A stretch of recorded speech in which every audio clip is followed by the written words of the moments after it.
Est-ce qu'on acclame Dieu dans ce niveau pour que vous mettez l'ensemble de ma bourre de voter le Malipolo? Nous adorons parce qu'il est Dieu. Pour vous qu'on est fait ensemble. Ajoute encore un coup de joie parce qu'il a dit ça les choses pour nous.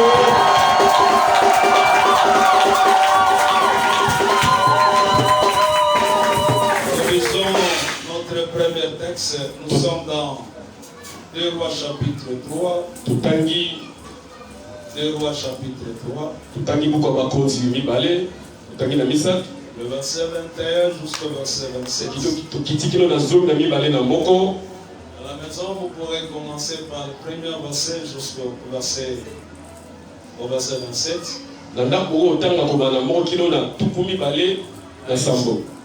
Depuis temps, nous avons débuté sur le verset 21.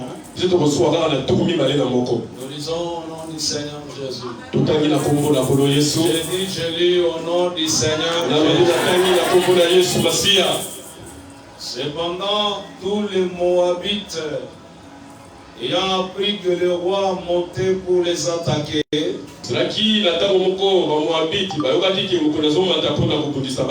on convoqua tous ceux qui âgés de porter les armes au-dessus. Ils se turent sur la frontière. Ils se levèrent de bon matin. Et quand le soleil brilla sur les eaux, Moab vit en face de l'eau rouge comme du sang.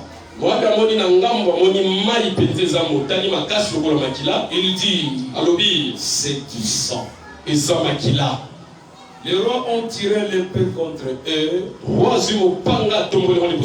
Se sont frappés les uns les autres. Maintenant Moab au pillage. Ils marchèrent contre les camps d'Israël. Israël s'éleva et frappa Moab. Il prit la fuite devant eux. Ils pénétrèrent dans le pays et frappèrent Moab.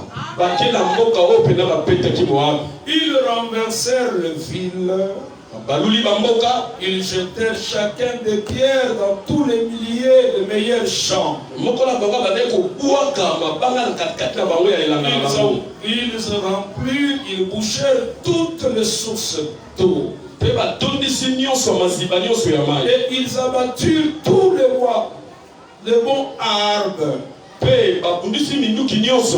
Les bons arbres. Ils le frondeur enveloppé, ils bâtirent qui recette. Donc on ne laissera que les pierres. J'aime le verset suivant. Les rois de Moab, voyant qu'il y avait le dessus dans le camp, il prit avec lui 700 hommes, tira l'épée pour s'effrayer un passage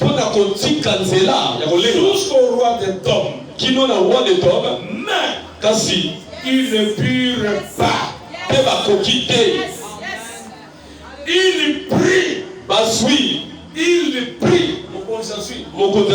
Il prit alors son fils premier-né qui devait régner à sa place. Et il l'offrit en holocauste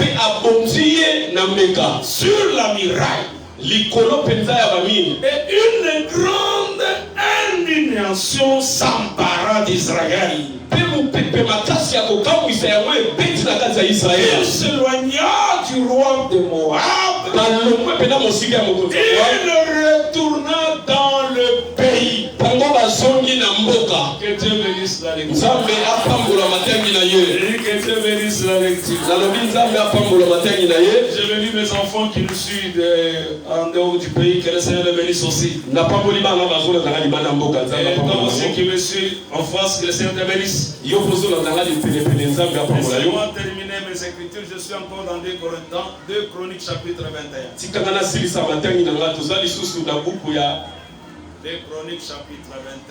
2 Chroniques Je lis seulement le verset 24.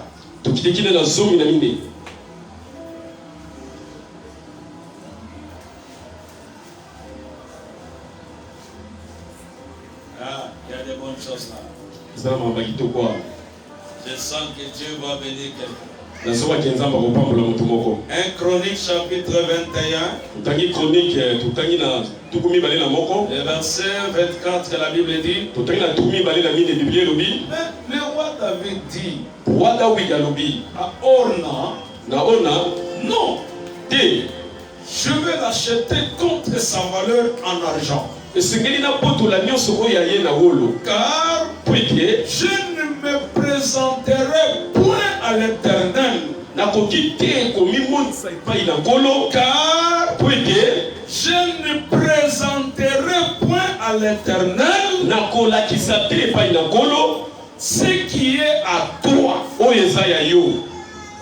Et je n'offrirai point un holocauste qui ne me coûte rien.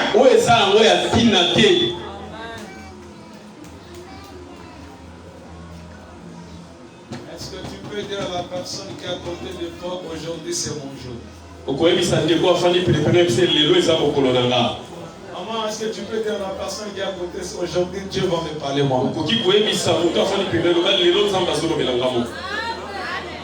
Vous savez, dans l'église, je n'aime pas les gens qui disent non, mais la bango. Fallait que tu zambé l'obélangai. C'est pourquoi toi-même tu es prophète ta vie. Dis d'abord à la personne qui est à côté de toi, aujourd'hui Dieu veut me parler. Est-ce qu'il y a un enfant et un fils de prophète ce matin? Et mon frère que ce matin je vais lui parler. Écoute-moi, même si tu ne veux pas dire Amen, il y a beaucoup de gens qui me suivent et me disent Amen. Ce matin, j'aimerais parler de quelque chose que les gens n'aiment pas qu'on puisse toucher. Aujourd'hui, je vais parler de quelque chose que le diable n'aime pas qu'on parle. parle ça dans l'église. Et je veux parler de quelque chose que les gens n'aiment pas lorsqu'on parle de ces choses. Or, vous savez, la chose que toi tu n'aimes pas, c'est là où cache votre bénédiction. C'est la chose que j'aimerais parler. Depuis hier, j'étais dans l'embarras. J'ai dit, Saint-Esprit, pourquoi tu me mets à cœur de parler de cette chose? Ce matin, j'aimerais te parler d'un thème qui fait des embouts, des polémiques, qui fait des contradictoires. Partout où on prêche, partout où on entend, dans des télés, partout, il y a parfois ça brûle beaucoup de gens.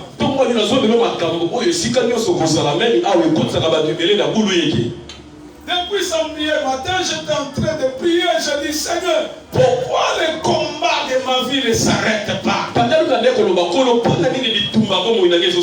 Nous avons cru que lorsqu'on accepte le Seigneur, ça finit, c'est fini. Il n'y aura plus encore de combat.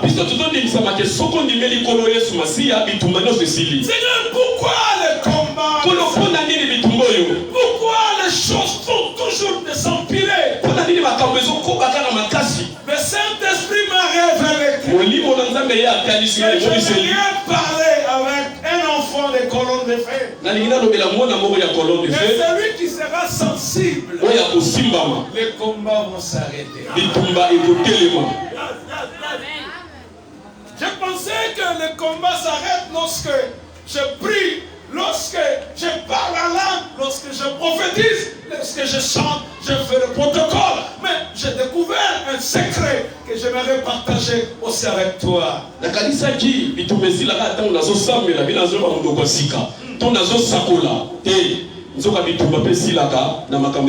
Alors j'ai intitulé le message de ce matin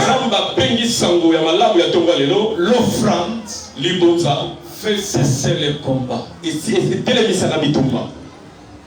L'offrande fait arrêter le combat. L'offrande fait cesser le combat.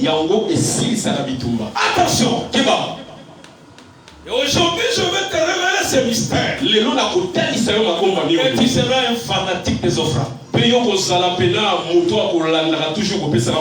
Tu dois comprendre une chose. Dans la simple mention de l'offrande, dans le milieu chrétien, lorsqu'on touche seulement l'offrande, dans le milieu des chrétiens, ça nécessite des polémiques compliquées. Ça nécessite des tabous. Cette église, on parle seulement que des offrandes. Non, il n'y a pas autre chose à faire.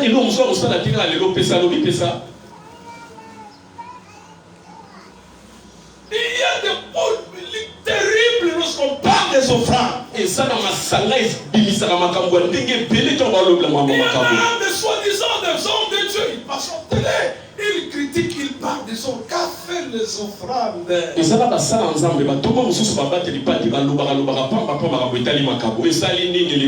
C'est à l'église que certains chrétiens soutiennent. L'offrande n'est pas biblique. L'offrande n'est pas biblique. La véritable offrande, c'est ce que Jésus a offert sur la croix de Golgotha. Toujours à l'église. Même quand je parle, il y a des gens qui sont ici. Ils disent que l'offrande n'est pas biblique.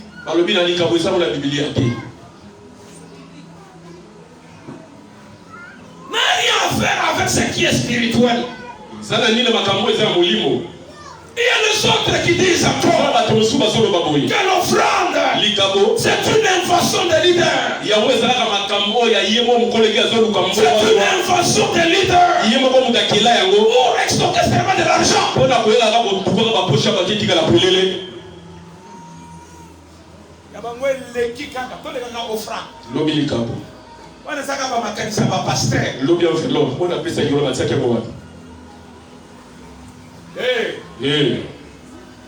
Ou ça dit où? Ils sont le Baba Wapi. Dans l'église. La case est tombée ensemble.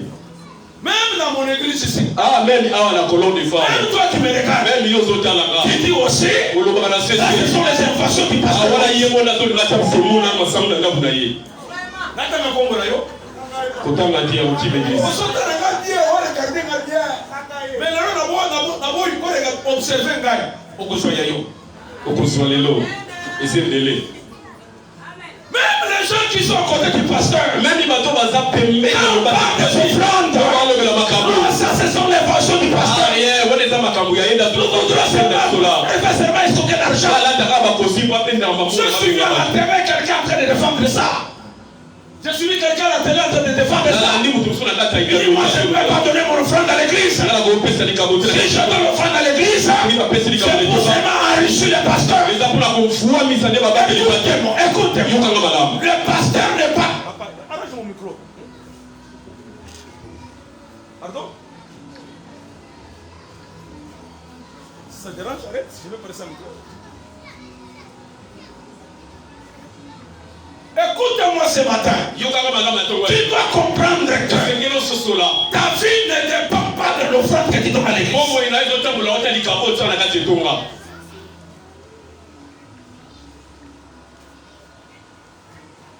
Avant que je sois pasteur, avant que je sois à temps plein, j'étais quelqu'un qui avait beaucoup d'argent. J'étais quelqu'un qui aimait l'argent. Alors, cette mauvaise pensée, en disant que ce que tu fais, ce que tu donnes, tu es en train d'enrichir le pasteur. Le pasteur ne dépend pas ni de l'église de l'offrande. L'œuvre de Dieu ne dépend pas de ça. Parce que si on dépendait de l'offrande, dans la période de confinement, où l'église était fermée, nous avons vécu avec le Seigneur. Je sais qu'aujourd'hui même les amens c'est très difficile.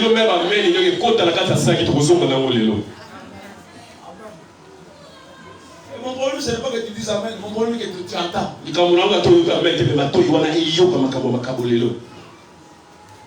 D'ailleurs, l'offrande n'est pas d'actualité. Je suis venu te dire ce matin, la chose que toi tu négliges, la chose que tu vois que ça ne vaut rien, c'est la chose qui arrête le combat de ta vie. Le diable connaissant cela, pourquoi il est en train de distraire l'église? Il est en train de t'amener dans la distraction. Et tu ne peux pas comprendre ces secrets. Tu n'es pas la première personne à vivre cela. La Bible me dit, l'offrande fait cesser le combat.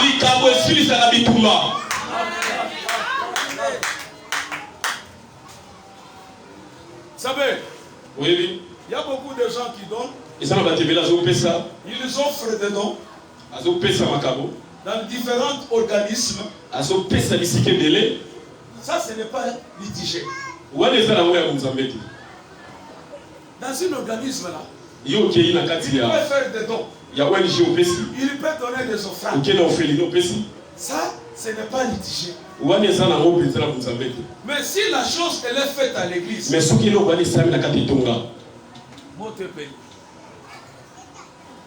ici dans l'église, il y a aussi des gens qui disent, ah, j'avais un couple ici. Le papa ne priait pas avec moi. La soeur, c'était une parmi les partenaires de l'église. Mais chaque fois que la soeur donnait son offrande, quand il arrive à la maison, il y a des gens qui sont allés dire à son mari, là tu es en train de jouer avec l'argent. Ta femme à l'église, aujourd'hui parmi les gens qui ont donné $100, elle était là.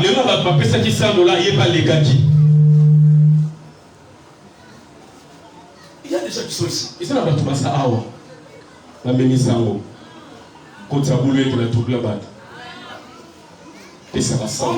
pas parce qu'il faut donner, on donne par la révélation. Le diable qui te te dit de ne pas donner les offrandes, c'est l'œuvre du diable qui empêche, qui t'amène à la distraction. Pourquoi? Pour t'empêcher de ne pas vivre leur bénédiction. Ils sont cachés derrière les offrandes. Tu dois comprendre une chose. Derrière les offrandes, il y a une grande bénédiction. L'offrande amène quelqu'un à vivre la bénédiction.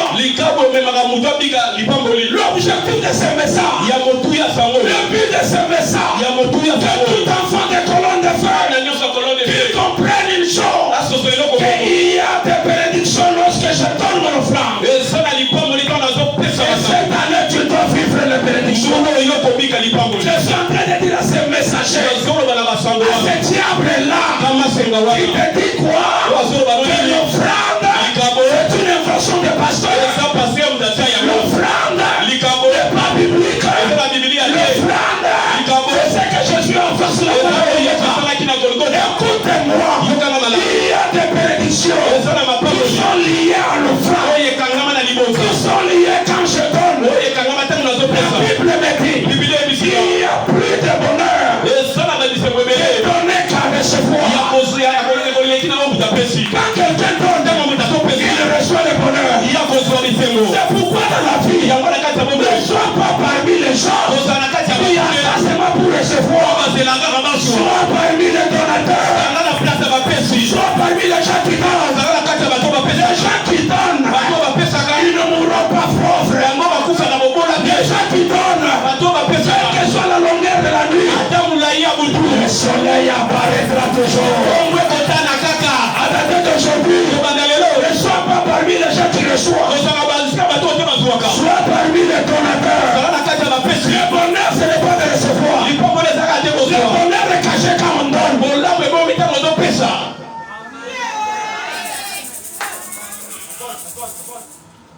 Écoute-moi.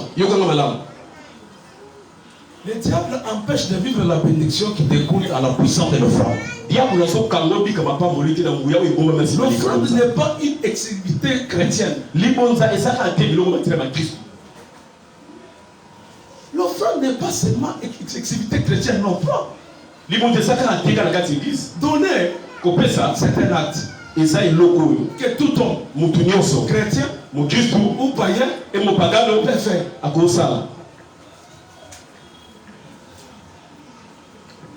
Donner, c'est un acte. Que tout homme, chrétien ou pas, peut poser. D'ailleurs, naturellement parlant, une personne qui ne donne pas, il n'a pas un bon cœur.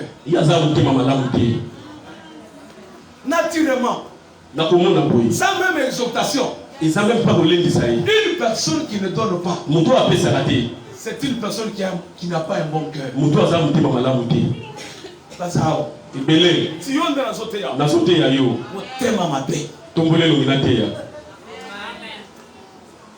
quand tu vois quelqu'un donne librement, ça témoigne le cœur qu'il a envers la personne. Je suis en train de vous montrer comment Dieu va vous bénir. Dieu vous bénira dans la façon dont tu donnes. Naturellement, la personne qui ne donne pas, la personne qui ne partage pas, il n'a pas un bon cœur. Tu n'as pas un bon cœur. C'est toi que je parle. Ce n'est pas même chercher la prophétie. C'est déjà mon fils ici. S'il ne me donne pas, même s'il me dit, Daddy, je t'aime. Daddy comme ça. I love you, Daddy. Lukuta, anglais mais pola. Est-ce qu'on a Nigeria? Regarde ça, ça dit. Mais comment est-ce que tu peux me dire je suis rempli du Saint-Esprit?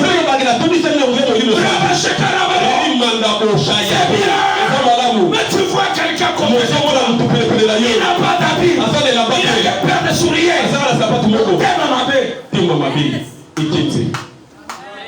Et pour où? Dans l'église.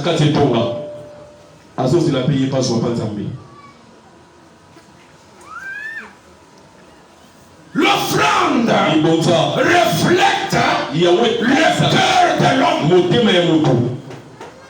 L'offrande reflète le cœur de l'homme. En français on dit, dis-moi ce qui te fréquente.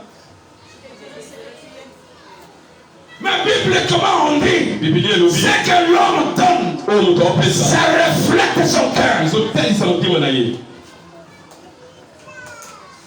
La grandeur de ton offrande, ça reflète l'amour que tu as envers Dieu. Car tu as tant aimé le monde. Qu'est-ce qu'il a fait? Il a fait quoi? Ah mais non, il a fait quoi?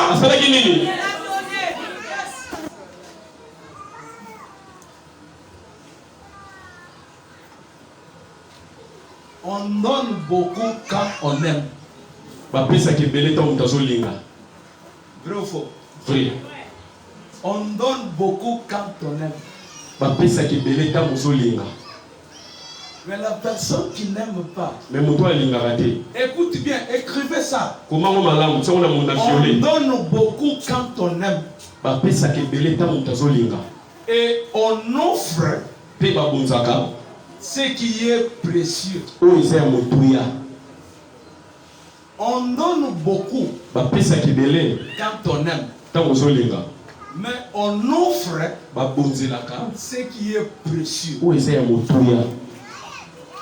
Je reprends encore. Donner beaucoup, c'est quand on aime. Mais attention. Offrir. On offre seulement ce qui est précieux.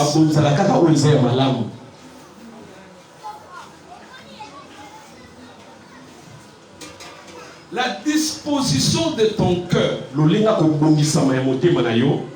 qu'il faut que l'homme ne peut pas partager, l'homme ne peut pas donner.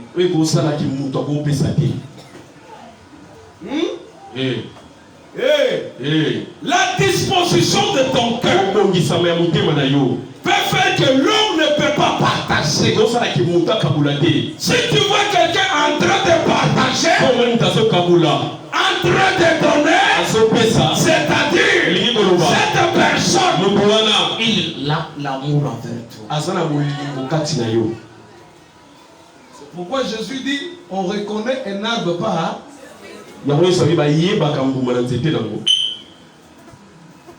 mais comment donner les offrandes? Le texte nous dit ceci. Le roi de Moab, il était en guerre contre les Israéliens.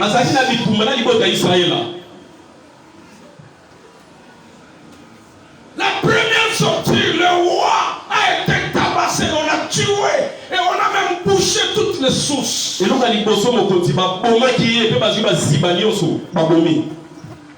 roi de Moab, il s'est vu au bout de ses pensées. Comment est-ce que je vais arrêter ce combat? Comment est-ce que je vais m'en sortir? Parce que mes adversaires, ils sont plus que moi. La Bible me dit, le roi de Moab, quand il s'est regardé, il a vu que Israël était au-dessus de lui. Il ne pouvait pas se comparer avec l'armure israélienne. Quand il a regardé, comment je pourrais m'en sortir? Il a dit quoi? Il a pris ses élites de guerre. 700 élites de guerre. Il dit, je m'en sortirai. Je vais trouver mes adversaires. Je vais frayer un passage.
son enfant. Ce n'est pas n'importe quel enfant. Un enfant préparé pour régner. Mais à cause de ses ennemis, il a pris son enfant. Il trop, c'est trop. J'ai compté sur l'armure, sur le combattant, pour avoir un passant. Je n'ai pas pris, mais je sais, il y a un secret. Le frère arrêter le combat. Le frère effrayé un passant. Le roi de Moab, il n'était pas un chrétien, mais c'était un païen. Mais il a compris. Lorsqu'il a pris son enfant, il a donné. La Bible dit dans tous les pays, il y a une indignation. L'offrande a amené l'indignation sur le pays entier. Le roi d'Israël, il a laissé la place. Regarde avait sorti. Il y a un passage. L'offrande de son fils a effrayé l'offrande de sa. Je crois l'offrande.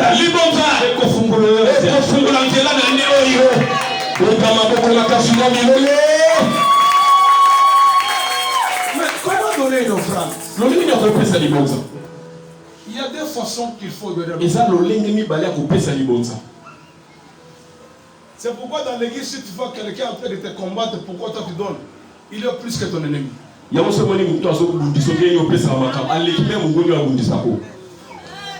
les gens qui ne veulent pas donner, ce sont les gens qui critiquent beaucoup.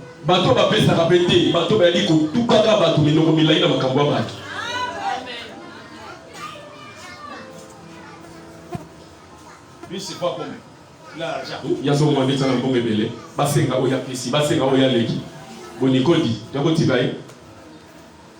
D'ailleurs. C'est dans la répétée. Les gars, il y a $20, $100. Il y a des gens qui vont mourir pauvres, mais au nom de Jésus. Tu n'as pas appris qu'il y a un prophète à Koufa qui n'a pas de maman, tu n'as pas entendu qu'il y a un prophète qui est décédé mort et qui est décédé avec des crédits. Il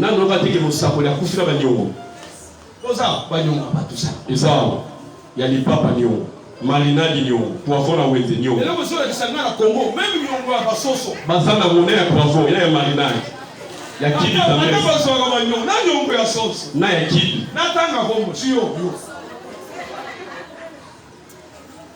Na ya Shimbo. Écoute-moi. Lorsque tu pries, quand tu pries, les choses ne marchent pas. Arrête de prier. Cherchez une offrande. Viens avec l'offrande. Donne à Dieu cette offrande. Papa m'a dit que l'offrande fait arrêter le combat.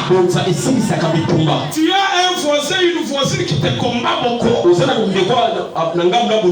beaucoup parler. Viens à l'église. Cherche l'offrande. Quelle offrande? Il y a 3 catégories des offrandes. Et il y a 2 manières qu'il faut donner l'offrande. Premièrement, 2 Corinthiens chapitre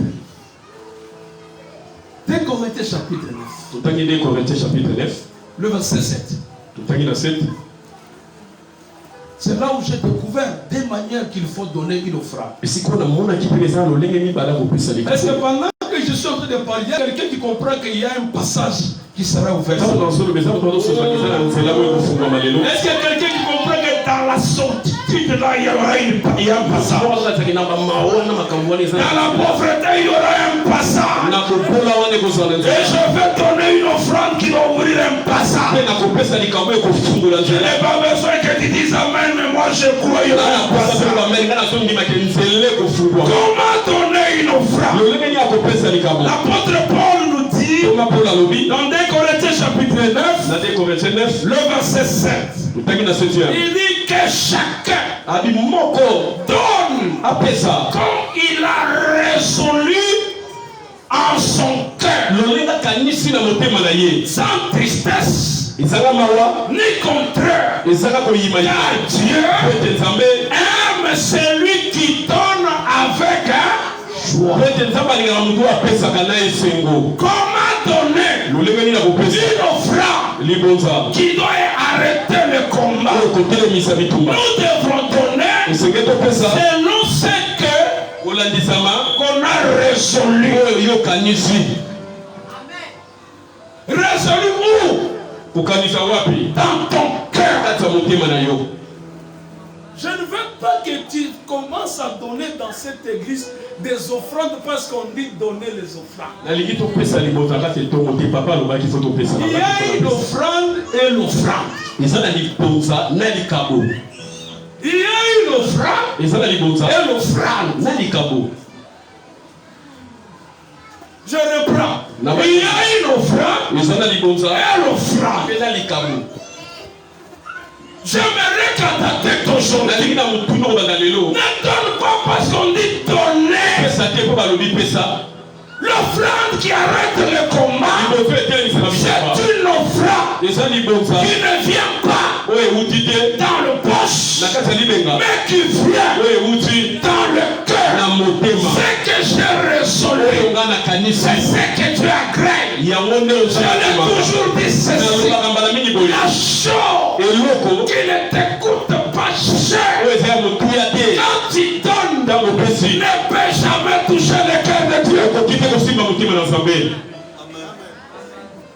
C'est pourquoi David dit, yango wana ntango alobi moi je ne peux pas donner à Dieu nakoki te kopesa nzambe les choses qui ne m'appartiennent pas. eloko eza kati na nga te Et je ne peux plus mpe nakoki te présenter à Dieu koya liboso na nzambe les choses qui ne vont rien. eloko eza nango ya pamba Les choses qui ne vont rien eloko eza ya pamba ne peuvent jamais toucher le cœur de Dieu. okoki te kosimba motema na Je nzambe. l'ai toujours dit ceci. nalobaka mbala mingi boye Dans l'enseignement na kati ya de mataki la loi des semailles et de la moisson, opesa ya kolona mpe ya ce kofuta que l'homme aura semé, moto akolona c'est ce qu'il moissonnera. wana ya kobuka Quand tu sèmes une offrande ntango ozolona qui ne libonza te vont rien, esala eloko te sachant que tu récolteras les choses qui ne vont rien. ye mpo kobuka biloko ya pamba. Tigara ton père, ça passe quand lui ton pêche. topesa kaka lelo ata mbonga wenzi nakabula napesa kaka mpo soni elongwa Donne selon ton cœur a résolu. pesa kolandisama motema na yo ndenge esengeli. Toutes les offrandes déposées à l'auteur makambo nyonso babonzango na etumbelo doivent être accompagnées avec joie. esengeli etambusama na esengo. Tala, parfois on tanga kabilo comme on comprendra.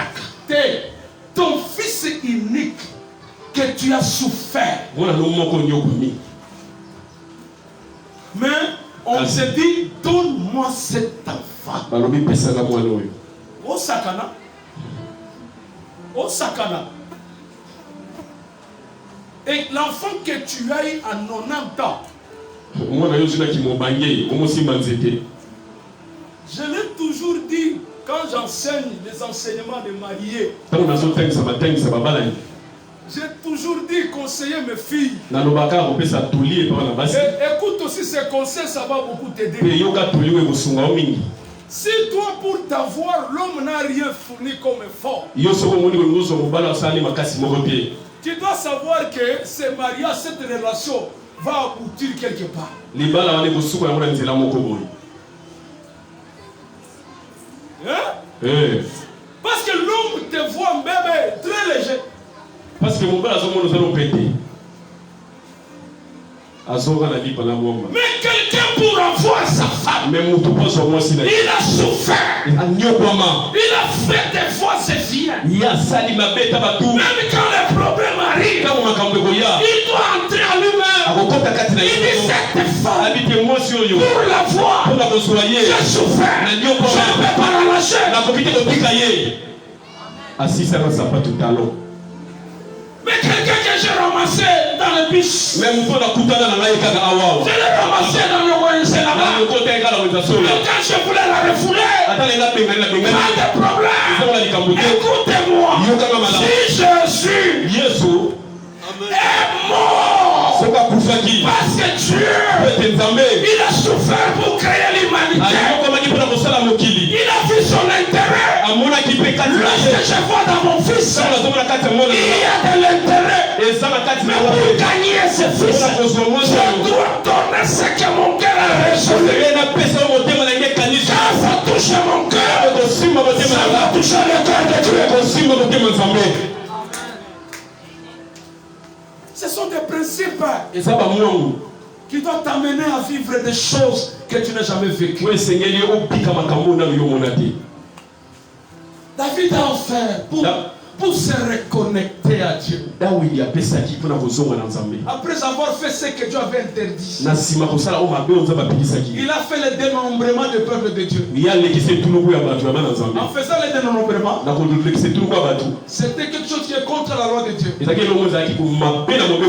a puni l'Israël. Il était pour en cascade. David s'assoit. Il dit comment je peux enlever cette loi.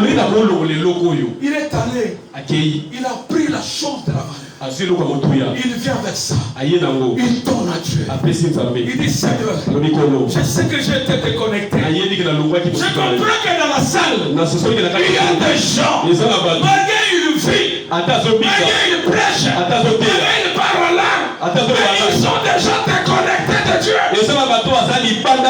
La grâce et le trompeur. David a dit, pour me reconnecter, je dois donner à Dieu une offrande. Ce n'est pas n'importe quelle offrande. Il doit faire qui me coûte cher. Il y a parfois, je regarde dans les enveloppes 500 francs. Action de grâce. Elle sur notre enveloppe 500 francs. Total mouton Zamba sali au grâce même. Allez la sa témoignage. Na comme ils sont Zambé. Zamba ya lunga célibataire. Na comme ils sont mariés. Ouh, et ça est 50. Et 50. Afungo la boy 1000 francs. Et mouton bon ça ça que Zamba a fait 5 mots. Écoute-toi maman j'ai tout. Écoute-toi. Talanga koto na teya. Tala. Ba ki tu les gens dans soubete. Et puis dans le classement, parce que nous avons j'aime ça. Si vous avez lié à votre famille, il y a beaucoup de gens qui ont Sopeka. et puis à la fin de l'église, vous allez pas mourir. Après ça est belé. Rien. Prière est belé. Mais bon, vous avez dit. Qui vous a dit pour aller se marier, on va se marier par la prophétie? Maman, j'aime beaucoup ta fille. Maman, j'aime ta fille. Je suis prophète. Oh, Chakarabo. Je me dis, dans 3 jours, on va au Jeep. Maman a dit, oh, on va au Jeep. Maman, on va ça. Il y a un super nandote. Tout le temps, la dollar, nous sommes aussi. Kanya kande mosolo. Nalobi komandele ro pamba. Au nom de Jésus. Samba pesa yo bonjour. Il y a un bon nom de Jésus. Amen. La bénédiction, ce n'est pas l'argent, c'est sur la parole que le pasteur prononce sur toi.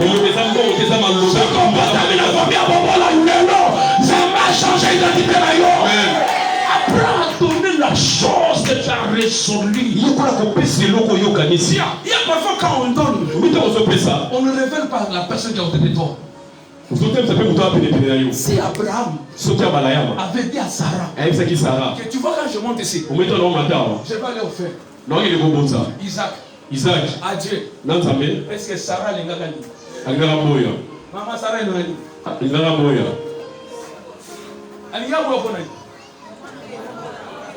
gagné.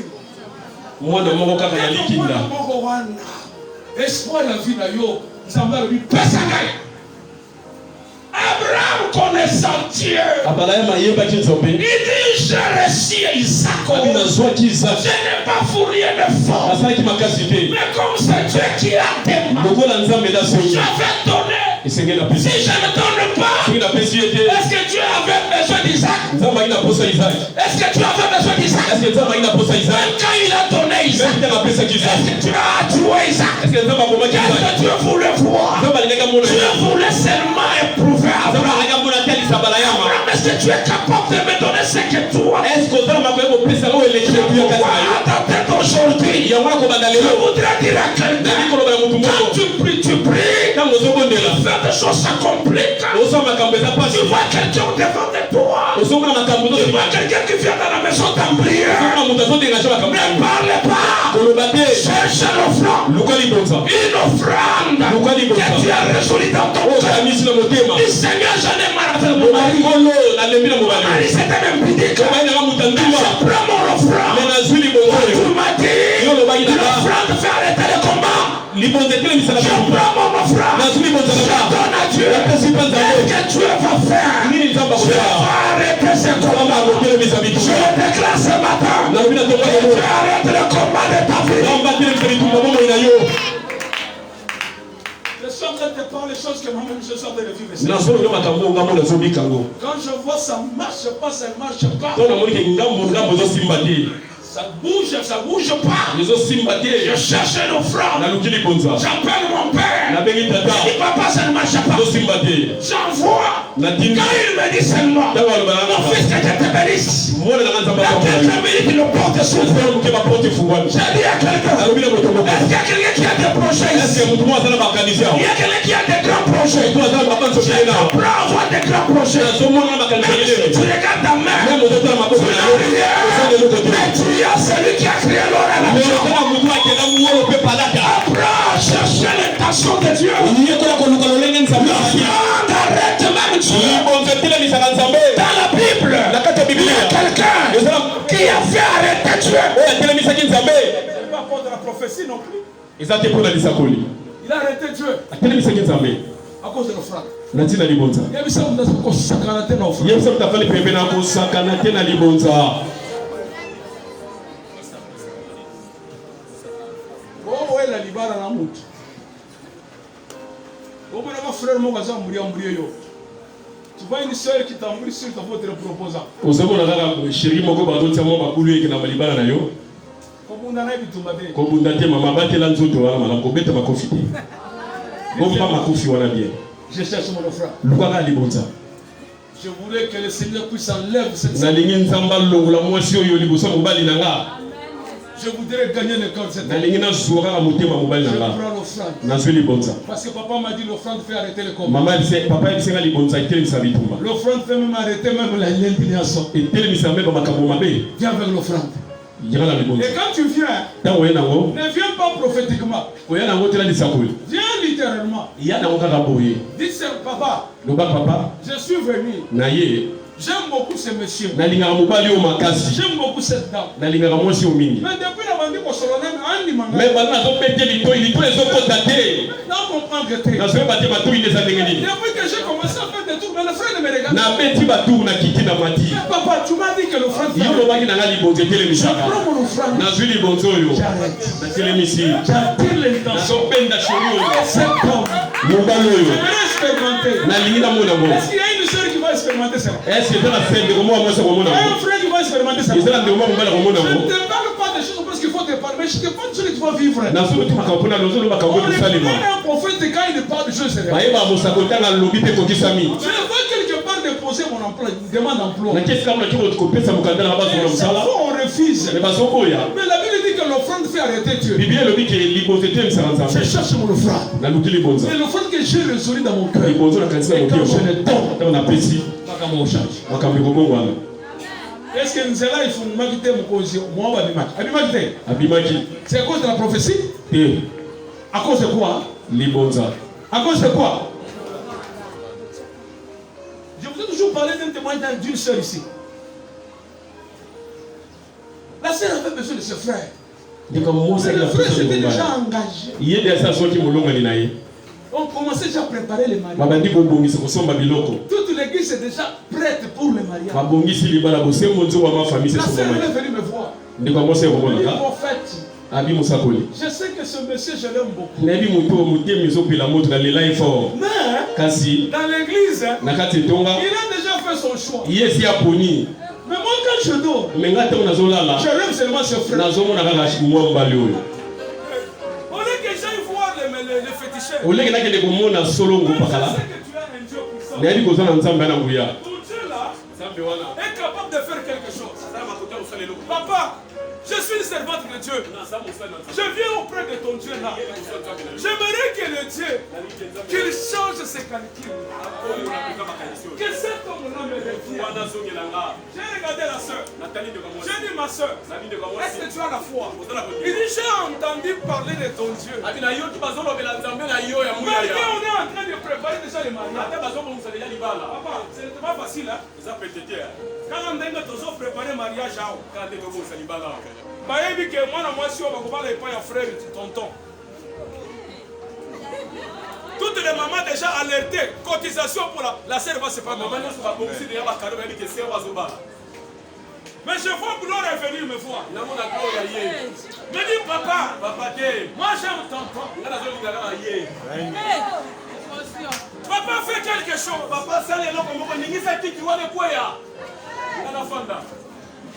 Écoute-moi, nous avons un Dieu qui crée le vouloir et le faire. Je suis resté dans mon bureau là. Maman, tu as combien? Nabi maman ça combien? Il dit j'ai $100. Nabi nana $100. Il dit ok. Nabi voilà. Monte là-bas. Tomata. Nous sommes montés avec la sœur à la chaîne. Je vous parle des choses réelles que j'ai expérimenté. L'offrande a la capacité même de changer le cœur. L'offrande a la capacité même de changer la décision de Dieu. J'ai prié 2 minutes. J'ai dit Seigneur, tu es le Dieu des esprits de toutes choses. La première chose que je te demande, allez dans la bouche de tous les rêveurs de l'église. Les rêveurs, les gens qui rêvent.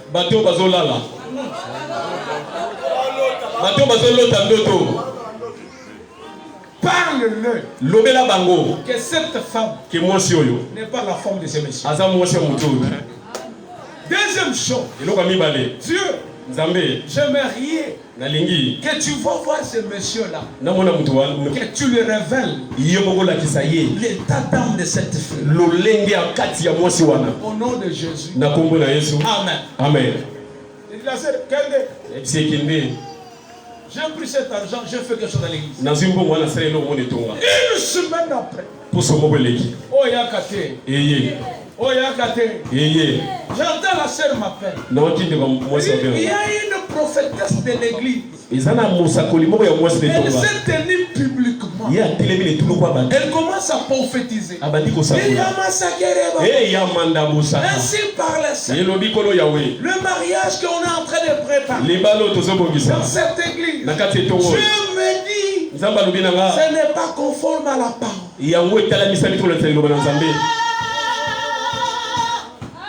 Bibliquement. Un mois après, je vois la sœur venir. Il dit, papa, ton Dieu est grand. Je dis, non, tu n'as pas encore reconnu que Dieu est grand. 2 mois après, Magambo échange. Dieu est allé parler à ce frère. Il voit la sœur dans l'erreur. La sœur en train de dissocier. La sœur en train de mettre des bijoux. En train de orner le frère. Et le frère voit la sœur qu'elle est devenue une blanche. Elle vient dans l'église en robe de mariage. Et j'étais en train de bénir ces mariages. Et quand je vous parle, le mariage a été béni. Ce qui est impossible aux hommes, c'est possible à Dieu. Cherche une offrande que tu as résolue dans ton cœur. Donne à Dieu. Il y a des choses qui vont changer. Il y a des choses qui vont s'autoprogrammer automatiquement. Deuxièmement, donner à Dieu ce qu'il demande. Ce que Dieu demande, donne-le. Ne fais pas de calcul.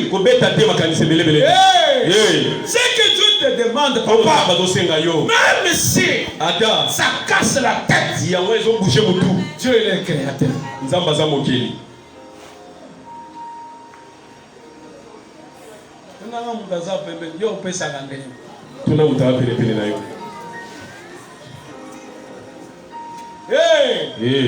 Dieu te demande, donne-moi Isaac. Mais toi tu commences à faire des calculs. Non, Isaac,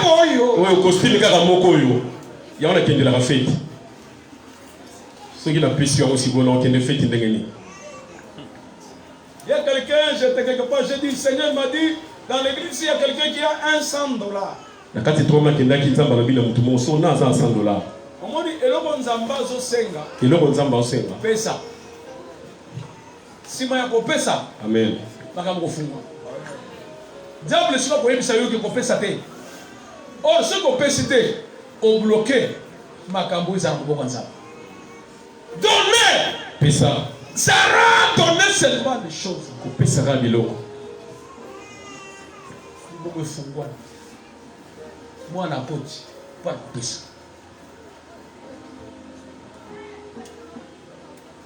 Donne ce que Dieu te demande. Même si c'est ton salaire, donne. Dieu c'est un Dieu pourvoyeur. Ce que tu retiens, ça bloque ce qui est entre les mains de Dieu.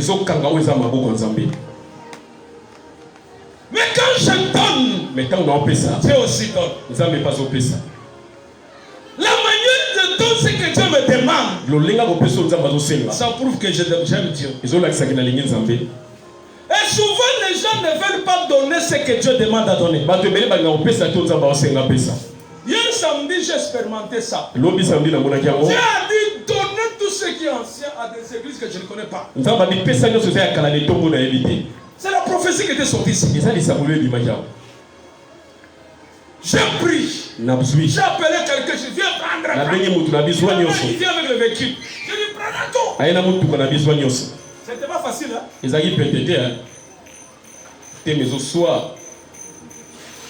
J'ai donné. C'est que tu as demandé. Et comme l'homme dit que Dieu te bénisse. Hier encore un lot, j'ai donné. Quelques minutes.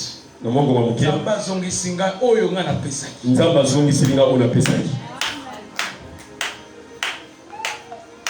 Souvent quand Dieu te demande de faire quelque chose, n'hésite pas. C'est lui qui t'a demandé. Mais il a le pouvoir de te donner même au dessus de ta demande.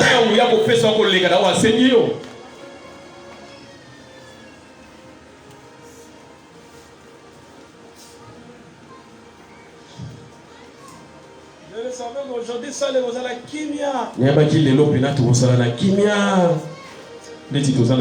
Maté aboye so na terre ta na Mbujimai ou bien na Congo.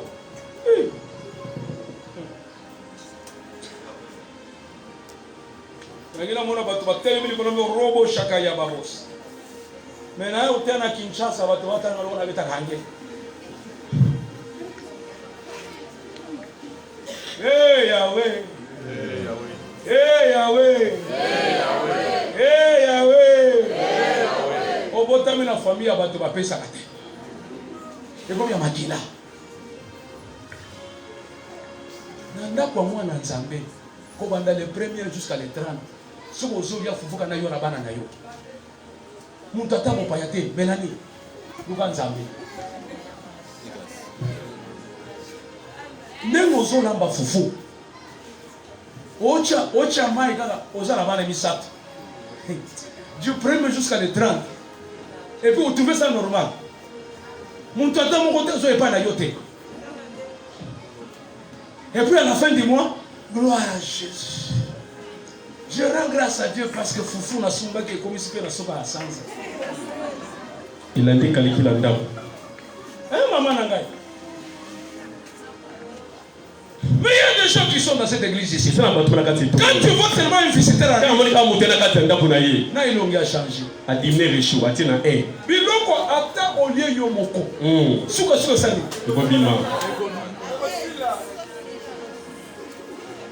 Nous avons expérimenté. Quand à la maison tu as des personnes, tu verras que Dieu va commencer à te donner l'argent qui doit suivre ces deux personnes. Lorsqu'il y a une troisième personne, quatrième personne, Yamba Bango, tu verras que quand tu vas sortir, Dieu va te donner toujours l'argent qui va combiner ces quatre personnes. C'est pourquoi moi j'aime chez moi que je sers beaucoup de gens. Quand je sers beaucoup de gens, je dis aussi beaucoup de gens.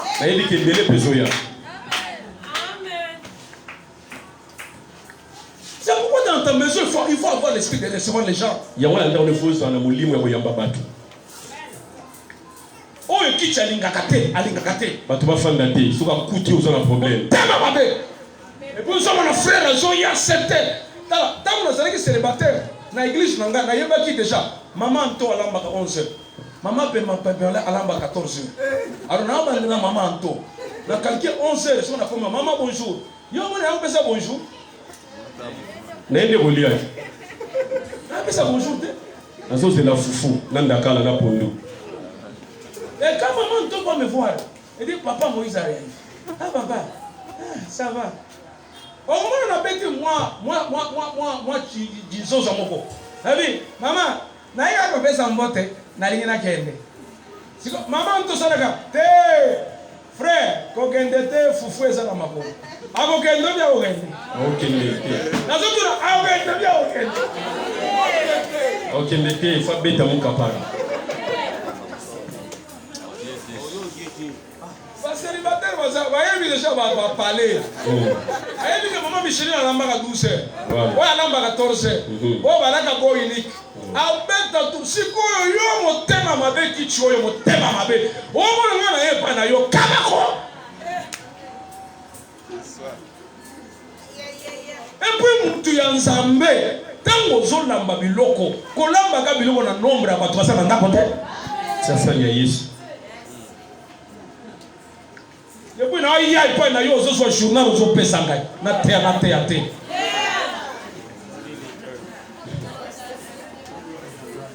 Et puis, on a l'église. Toi, Sambé, la ciment, on a gagné ce boucan. Vous t'aimez ma vie. Comment il va ça yo? La main qui tombe, c'est celle qui reçoit. Oh, il y a Kabakate, va couper ça yo. Nous sommes dans ma camouflage, si maillot, va tout façon, la parce que tant qu'on va tout ma camouflage, yo paye, on va camoufler. Et puis, quand on a mis des gens, on a dit est-ce que yo sont kaka? Les gens n'ont pas changé mon thème à ma bête. Dis à ma vie, thème à ma bête. Mais ça n'a pas été, amen. Amen. On va faire la kiti à Pamba. N'attendez verset pour que vous Shanghai. Celui qui épargne à l'excès. Ce n'est pas moi qui ai dit. C'est la parole du Seigneur. Celui qui épargne à l'excès. Il s'appauvrit. Mais celui qui donne librement. Donne librement. Donne même à des gens que tu ne connaissais pas. La vraie prédiction. C'est quand tu donnes à des gens que tu ne connais pas. Des gens que tu n'attends même pas de quelque chose. Je donne. Non pas à Junior. Mais je donne à Dieu.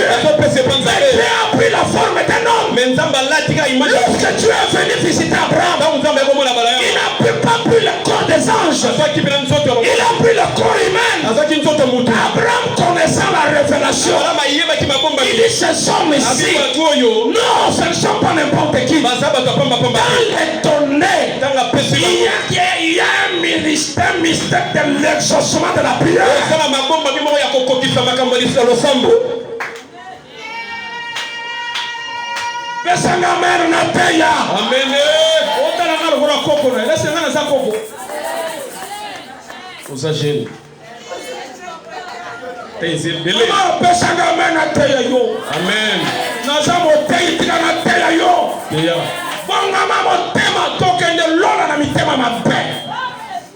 Les gens qui ne veulent pas partager. Mais ils veulent toujours critiquer. Nani na église qui te Cécilie yao. Azota mutser leo tokena no parler na biso oliako. Si tu vas qui nombre. Puis on limite ça tu vas la misa. Bakaka inutile. Sous l'église. Mais pas toi bongo ba ose la kenzamba pa mona bango. Après c'est belé. J'ai reçu une maman qui me dit papa, je regrette beaucoup. Mon mari commence même à compter les morceaux de viande dans la casserole. Na yamani bango alobi maman papa na lembi mon père na zotanga déjà. Mais comment l'homme est parvenu à compter? Nini mon père dit otanga.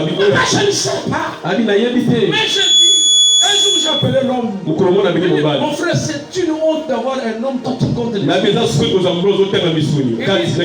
Papa, je n'ai pas commencé comme ça. Cette femme m'a fait souffrir. Moi, je suis allé au Colinga. Cette femme ne veut pas partager. Moi, je suis allé au Kabulate.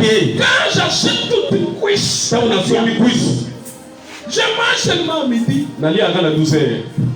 Le soir, c'est fini. Quand je pose la question,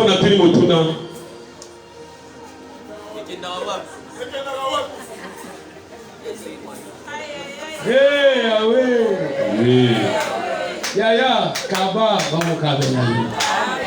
Partager, vamos partager. Nasci esse matin.